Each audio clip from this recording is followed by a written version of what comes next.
लोकसभा चुनाव में उत्तर प्रदेश से चुनावी बिगुल फूंकते हुए सपा और कांग्रेस ने अपने उम्मीदवारों की घोषणा कर दी है। नमस्कार दोस्तों, आप देख रहे हैं एसपीएन 9 न्यूज और मैं हूं आपकी होस्ट रक्षा तिवारी। और आज अपने इस प्रोग्राम में हम यही बात करेंगे कि कांग्रेस की तरफ से जो लिस्ट जारी की गई है उत्तर प्रदेश से, उसमें 11 उम्मीदवारों के नाम शामिल हैं। इस कड़ी में जैसा कि हमेशा से होता आया है कि रायबरेली से सोनिया गांधी हैं, तो वही अमेठी से राहुल गांधी इस बार उम्मीदवारी दे रहे हैं। इसके साथ ही उत्तर प्रदेश में, पश्चिमी उत्तर प्रदेश की सबसे बड़ी सीट माने जाने वाली सहारनपुर से उन्होंने उम्मीदवारी पे उतारा है एक बार फिर से इमरान मसूद को।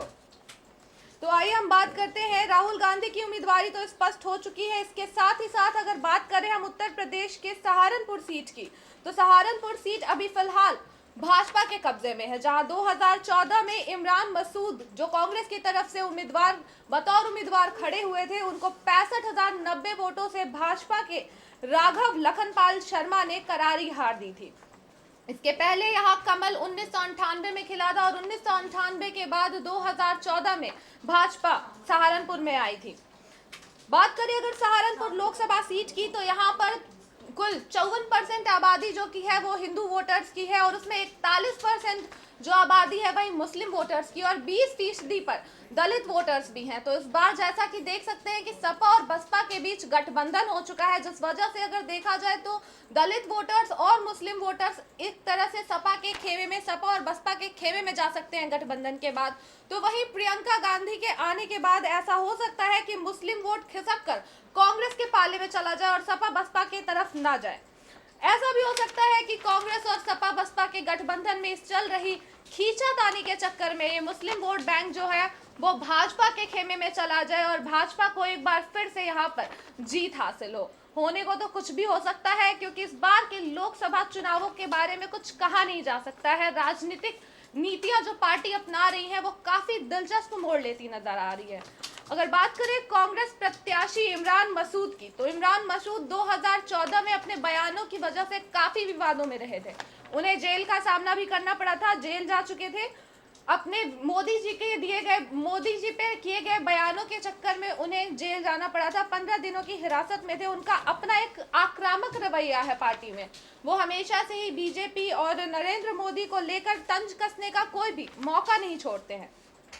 उन पर मुस्लिम विरोधी होने के आरोप भी लग चुके हैं। हालांकि इमरान मसूद का इस पर बयान आया था कि मैं मुस्लिम विरोधी नहीं हूं, हाँ, लेकिन जहां सही गलत की बात आती है मैं वहां हिंदू मुसलमान नहीं देखता और मैं वही करता हूं जो मुझे सही लगता है और उसी के साथ खड़ा होता हूं। इस बार ऐसा हो सकता है कि पिछले चुनावों में दूसरे नंबर पर रही कांग्रेस प्रियंका गांधी के आने के बाद से फायदा मिले उसे और वो पहले नंबर पर आ जाए, क्योंकि जातीय समीकरण की अगर देखें तो सहारनपुर में हमेशा से ही मुस्लिम वोटर्स का वर्चस्व रहा है।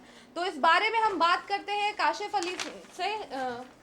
सर, आपको क्या लगता है कि इस बार प्रियंका गांधी आ चुकी हैं और जैसा कि कांग्रेस के वोट जो की हैं बट भी सकते हैं सपा बसपा के गठबंधन की वजह से, या ऐसा हो सकता है कि बीजेपी भी इन खींचातानी का फायदा ले ले, तो आपको लगता है कि मुस्लिम वोटर्स प्रियंका गांधी को देखते हुए इस बार कांग्रेस के पाले में जाना चाहेंगे सहारनपुर से? बिल्कुल, देखिए जिस तरीके से उत्तर प्रदेश में कांग्रेस पार्टी ने 11 उम्मीदवार अपने उतार दिए हैं और देखिए अगर आप पूरी लिस्ट पर गौर करेंगे तो वो उम्मीदवार उतारे हैं जो पार्टी में बड़ा कद रखते हैं या पुराने या वरिष्ठ नेता हैं। तो खासकर अगर हम बात करें सहारनपुर की, तो सही कि सहारनपुर में 41 से 42% मुसलमान रहते हैं और वो मुसलमान, अब जाहिर सी बात है कि इमरान मसूद को कांग्रेस के कैंडिडेट मिल गए हैं।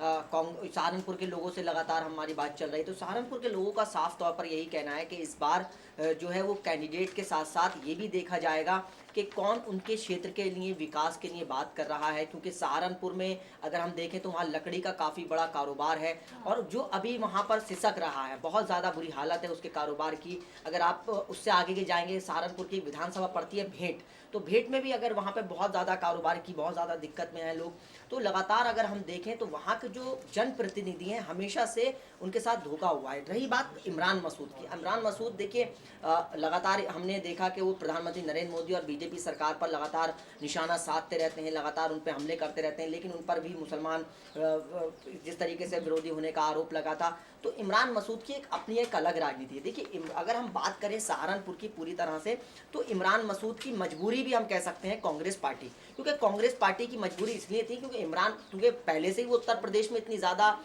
गड्ढे में है, इतनी ज़्यादा खस्ता हालत में है, तो उसके पास चेहरों की कमी है, नेताओं की कमी है, संगठन की कमी है। और मुझे लगता है कि जो एक होना चाहिए एक राष्ट्रीय पार्टी के पास, जो एक संगठन मजबूत होना चाहिए। अगर हम देखें समाजवादी पार्टी का उत्तर प्रदेश में अच्छा संगठन मजबूत है, बहुजन समाज पार्टी का संगठन काफ़ी मजबूत है, जिलेवार हम देखेंगे, महानगर वाइज देखेंगे, तो एक बहुत बड़े अच्छे लेवल पे सारी पार्टियां काम कर रही हैं। लेकिन इमरान मसूद जो की है, उन पे एक आरोप भी था कि उन्होंने एक मुस्लिम व्यापारी के खिलाफ कोई एक्शन लिया था, जिस वजह से उन्हें मुस्लिम विरोधी भी कहा जा रहा था। तो ऐसे में सहारनपुर जैसी सीट जहां पर मुस्लिम वर्चस्व है, वहां से इमरान मसूद को टिकट देकर उतारना क्या कांग्रेस की रणनीति सही है इस बार? नहीं, देखिए मैंने वही बात बता रहा आपको कि देखिए इमरान मसूद कांग्रेस पार्टी की मजबूरी है। देखिए मैं पहले ये बात कर रहा हूँ कि वहाँ कांग्रेस पार्टी के पास कोई और चेहरा नहीं है, क्योंकि अगर हम बात करें तो सहारनपुर में इमरान मसूद के अलावा अगर वो पार्टी किसी और पर दांव खेलती, कोई स्टार लेकर आती या कोई बड़ा और कोई नाम चेहरा लेकर आती, तो शायद सहारनपुर के लोग नहीं जाएंगे। लेकिन इमरान मसूद लोकल है, वहाँ के रहने वाले हैं, स्थायी निवासी हैं, तो जाहिर सी बात है कांग्रेस पार्टी ने ये भी दांव खेला कि भाई ठीक है, अब एक बार फिर इमरान मसूद को मौका देते हैं। तो मुझे लगता है कि इस बार के मुसलमान, अब शायद जो इमरान मसूद की जो थोड़े दिन के लिए छवि बनी थी विरोधी होने की, लेकिन हो सकता है कि वो छवि हल्के हल्के धूमिल हो जाए और शायद बेहतर है कि इस बार मुसलमान इमरान मसूद के साथ जाए।